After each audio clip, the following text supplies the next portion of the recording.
early start for everybody on the Dakar for today's stage. Some people barely getting any sleep at all.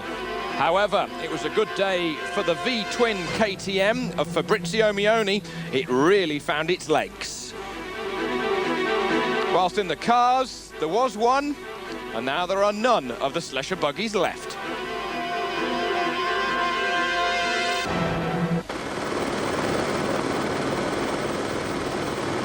Well, these images from Tantan, the stop for last night. Many people, of course, not having much rest before leaving early. This rider's saying we had 8 hours to rest and for our repairs, so we'll try and do our repairs as fast as possible in order to get some sleep. And as everybody was taking out the old road book, maybe some of them only having arrived at the bivouac at, for example, 6 o'clock in the evening, only to leave at, for example, 2 o'clock in the morning. So it was not long for them at all. Changing oil and everything were many people, particularly the privateers. I left the stage. I made a couple of 100 meters and I heard a knocking noise coming from the engine. I had some oil with me, so I put it all in, but it was still not enough. And then the engine died about 20 kilometers before here at Tantan. A friend then pushed me here, and we're going to have to change the engine. A 4-hour job, and we're not going to sleep tonight.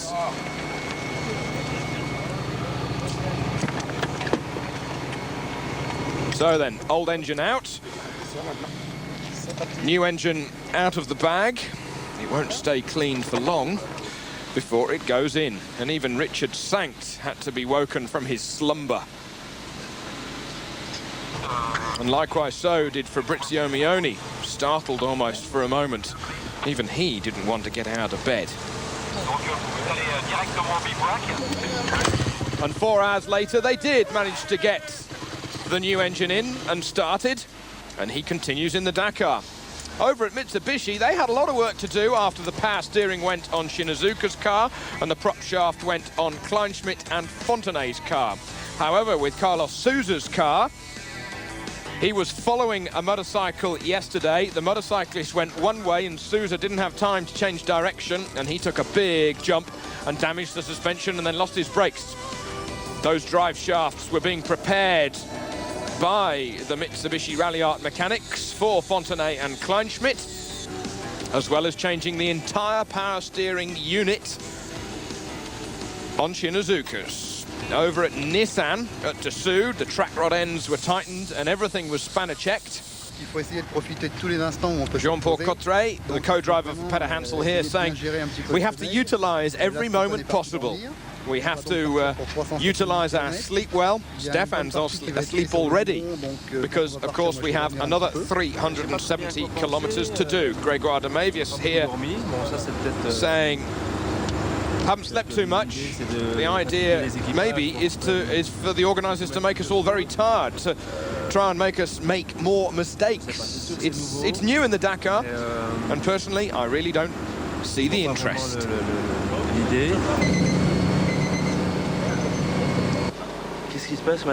What's happening this morning?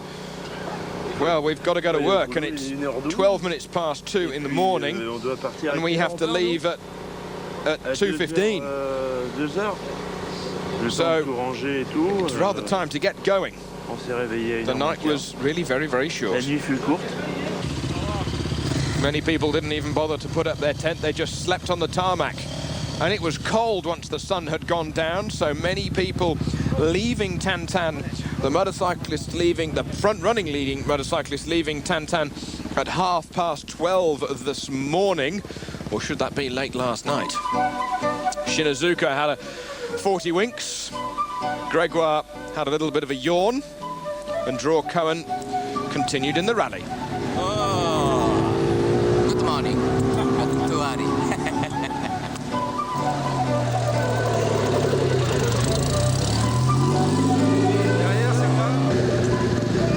Say good morning, I say good night.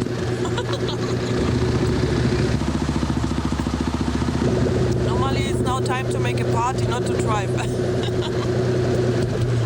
J'étais en plein rêve, c'est dommage, ça fait un peu tôt. Hein. De Laverne saying, I was dreaming when I was asleep, and it's obviously now very early. Somebody shook the tent, but it never even woke me. I was dreaming I was at the seaside. It's a little hard now because it was a really long day yesterday, and it's going to be a really long day today. Luc Alphonse saying, we're going to the second part of the marathon stage. It's nice, and now I've changed places with my co-driver, so I can try and get some sleep on the liaison.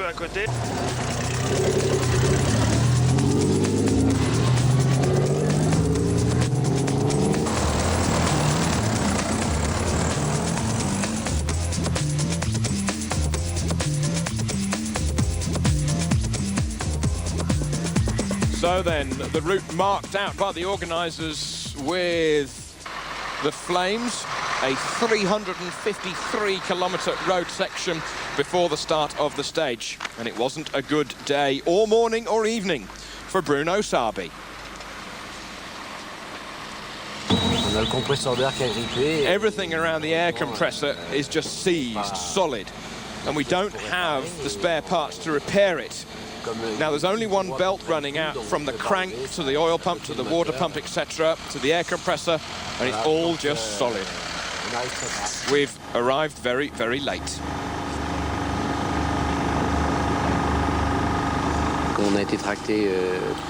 We were towed back from the stage to the bivouac here, and now the gearbox is broken because of that. We've got 2 hours, and it's just not possible. It's all over for us.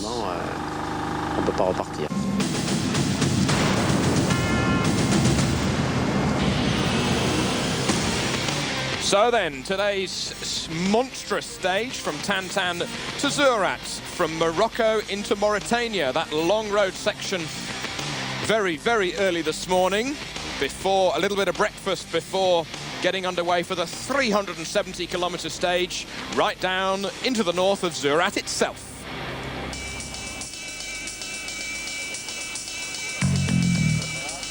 So then, once the crews had travelled that 353 kilometres of road section, they arrived for a short break at which they were given breakfast, but many just crashed out there and then to try and recuperate a bit more sleep. And there's nothing like a sunrise in the middle of the desert, and that's exactly what the riders saw, even though, of course, they probably didn't have much time to appreciate it. Nani Roma and Fabrizio Mioni tucked into their breakfast to try and stock up on the energy levels. The border from Morocco to Mauritania, and everybody had to get their passport out.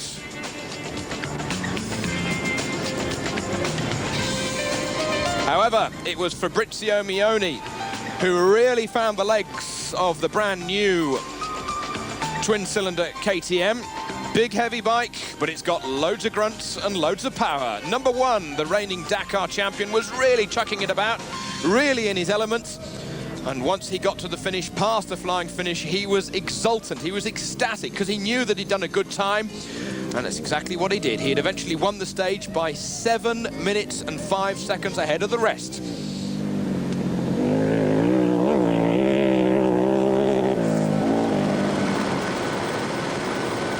Nani Roma, third on the stage today, but second overall in the Dakar. Very, very fast. He likened it to a motorway, although he did throttle off a little once he saw that Mioni had gone past and into the distance. He just couldn't keep up, so he let him go.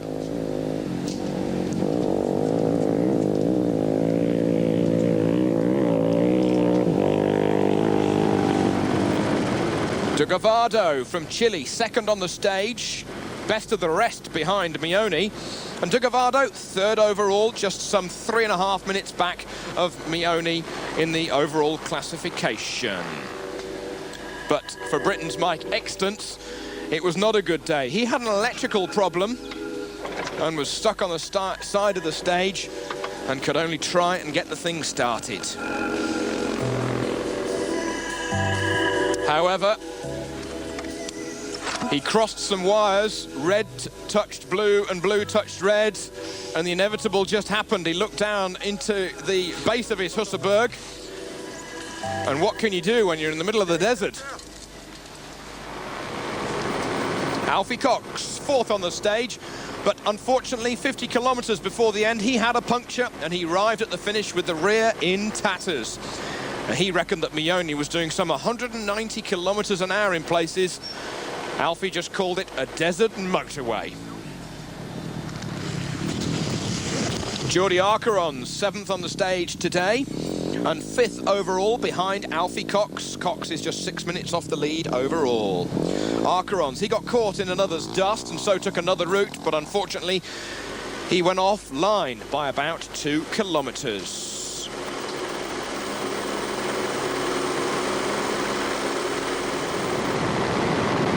Esteve Puyol on his Repsol KTM, 11th on the stage and 6th overall. Richard Sankt, 5th on the stage for him. Still suffering, of course, from that 14.5-minute penalty, which leaves him 24, nearly 25 minutes off the overall lead. Giovanni Sala, number 7, teammate to the winner of the stage, Fabrizio Mioni. Didn't really get into his stride as much as Mioni did. Sala 6th on the stage. Kari Tiernan, he lost his voice by the time he got to the finish, and he actually said, maybe I'm a little too heavy for the single-cylinder machine. Maybe I should have a crack at the twin. He is a big rider, is Tiernan.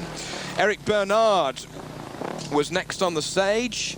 Bernard 12th on the stage, ironically, for the number 12 rider. Christophe Meyer, the number 87 rider, is saying, the marathon stage is very difficult for us because this is just a 650 XR. We slept for a couple of hours last night and we had dinner last night at about 8 o'clock and I went to sleep at 9:30. Then we arrive at the border, had another quick bit of sleep, but it was so cold we hardly had a chance to catch up. The top teams were prepared for the cold in these conditions, and I think it's a stage where the privateer is going to find it very, very difficult. This is a stage, yes, but I think it's very dangerous, though, that the cars are starting right behind us. They will be catching us very, very soon.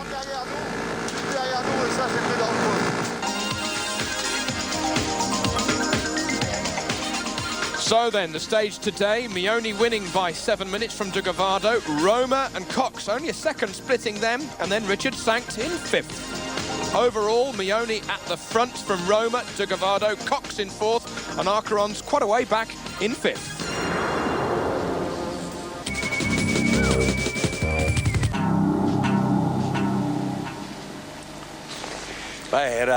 Fabrizio Mioni saying this was maybe the last really good stage for my bike. However, if I had even a little more power, I could have gone even quicker, but it was okay for me. Today, I was very quick in any case, but I had to be careful because that sort of stage can also be very, very dangerous.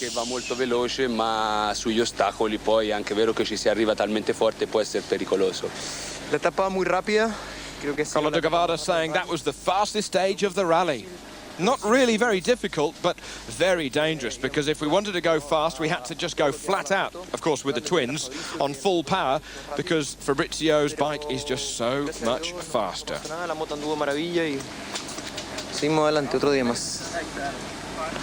Nani Roma saying, I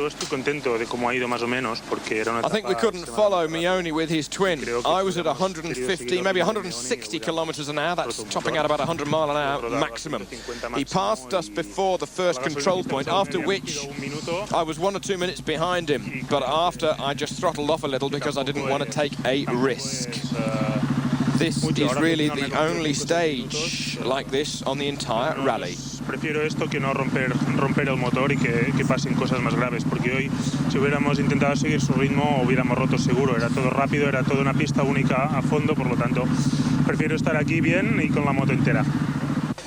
About 50 k's from the finish, I felt the back end go, and shit, I wanted to really be on me, you know, Carlos and Nani today, because you know I don't need them to take any more time out of me, and it looks like they've taken about 30 seconds to a minute out of me, and I just got onto their tail about 70 k's from home and thought, okay, I'll sit with them to the finish, and the moose blew. So I hope I've had my bad luck for this Dakar.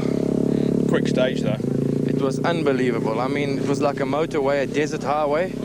And obviously the twin just came to its fall today. And I mean, we had a very bad headwind, and on the single, maximum about 155, 160.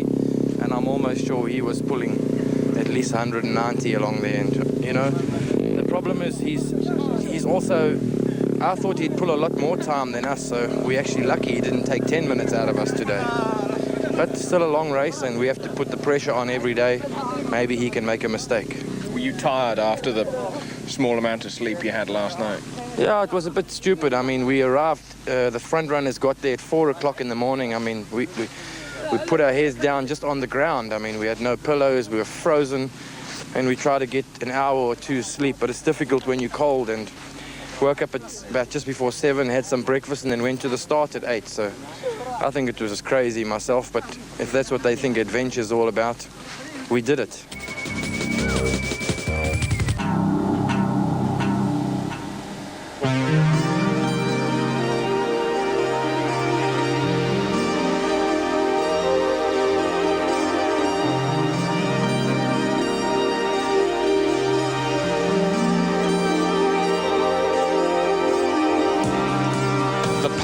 The desert really now beginning to get into the veins of everybody on the Dakar, the world's biggest motorsport events, with certainly the most emotion.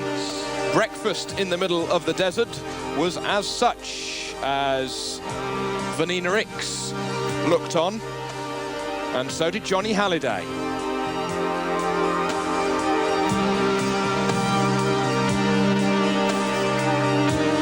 A group photo for all of the Toyota team.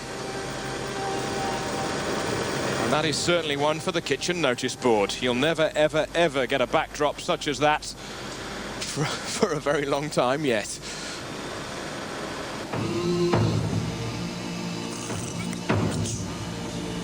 Life in the desert is at a different pace to the Western world. And even the Dakar rally has to stop if there is a train coming across its way. Kenjiro Shinozuka, winner of the stage and second overall on the Dakar. Probably, he said, the fastest stage he has ever done. And after the first 40 or 50 kilometers, he just went flat out. But ironically, his power steering went again. Hiroshi Matsuoka, he leads overall, and he said he was Harry Flatters all the way, although maybe he throttled off a little in some places.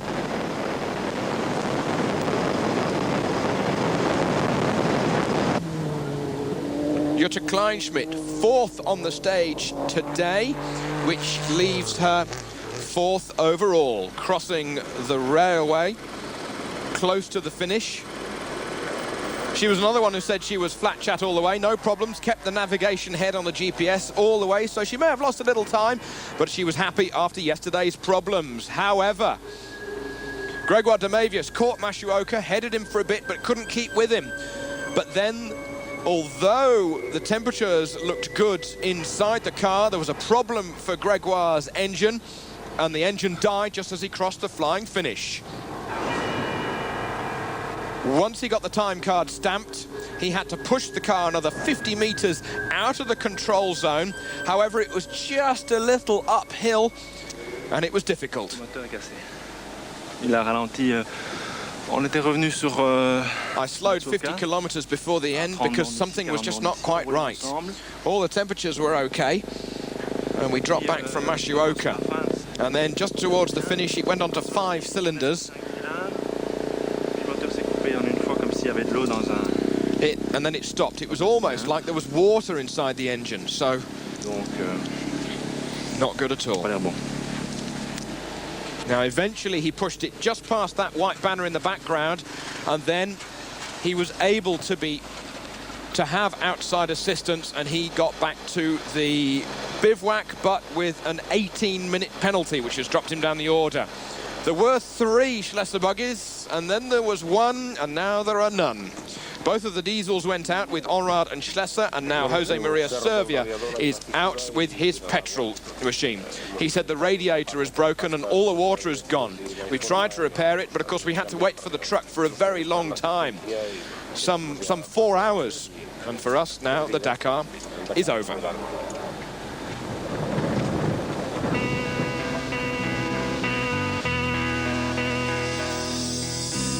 Jean-Pierre Fontenay in the sister Mitsubishi to that of Shinazuka, who won the stage. Fontenay now 5th overall, and a good run also for Qatar's Saeed Al-Hajri, with Matt Stevenson alongside him. Stefan Perhansel, he actually said that he really needed a little more top end, a little bit more speed to try and gain some speed. Luc Alphon on board with him here. He says we're coming up behind this local truck. It's the first one that we've encountered all day today.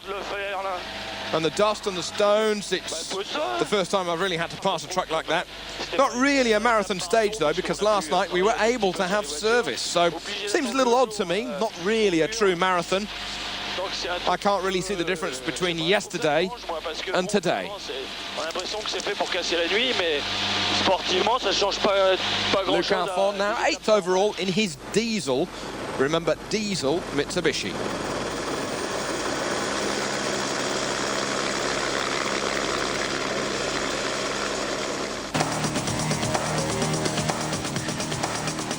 So Damavius actually finished 3rd on the stage, but with his further 18-minute penalty, he's further back. So that's what the results look like today. Shinazuka from Fontenay. Overall, Mashioka by less than half a minute from his countryman Shinazuka. Damavius further back.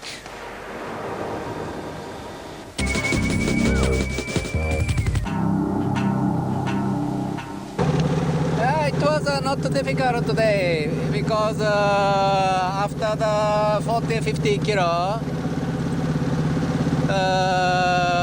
almost straight, just go flat out. Absolutely flat out? Absolutely flat out. Always flat out. Sometimes I want to reduce the speed, but no. I must flat. Right foot. Yes. But sometimes we use not only the 6-speed gear, because sand is sometimes a little bit heavy.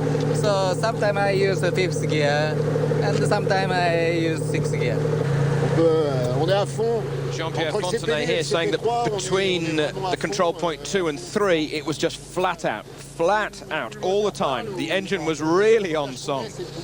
The only advantage we have is that we can deflate the tires from inside the car, which gives us obviously a little more time in hand. It was a little dangerous though, because there were some bumps at one point, and you felt it safer to knock a little speed off, but we didn't.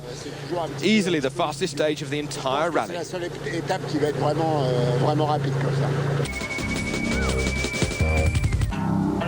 Lolo, je t'ai mis au téléphone maintenant. Ouais, je te le passe.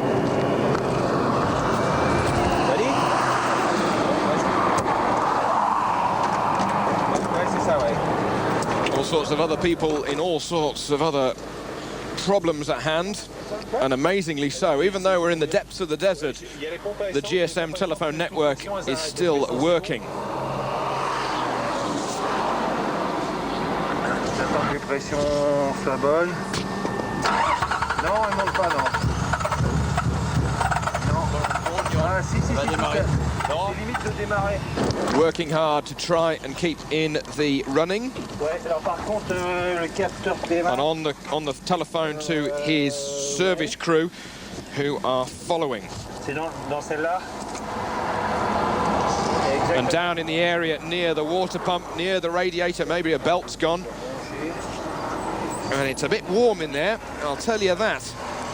It's been a warm day on the Dakar today, let alone having the oil running through the engine at, pick a figure, nearly 99, 100 degrees Celsius. But fortunately, he and his co-driver Guy Lenevaux getting their Nissan started and putting the tow rope away.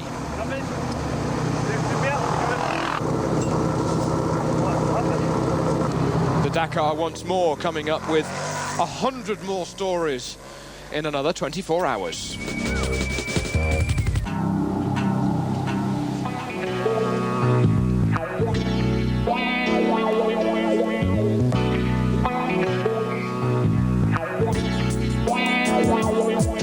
The trucks once more having a trouble-free run across their stage today. Andre de Azevedo on board with him there with his Tatra. But it was the winner of the stage today, Vladimir Chagin in the blue Kamaz, who was victorious only 9 and a bit minutes quicker than Carol Laprace, Andre de Azevedo and Yoshi Sugawara. Sugawara having done some 21 Dakars in total. Vladimir Chagin leads overall from de Azevedo by an hour and 5 minutes. Carol Laprace is third overall by an hour and 17.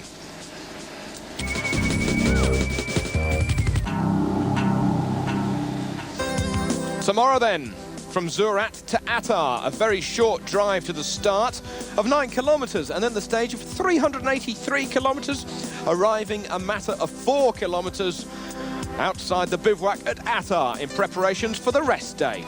The stage crosses the Erg de El Bayed, and then towards the finish, the stage becomes smoother and a lot quicker. So then, join us for stage 9 of the Arras Madrid Dakar Rally 2002. It's certainly one to look forward to, if only for the scenery. Goodbye for now.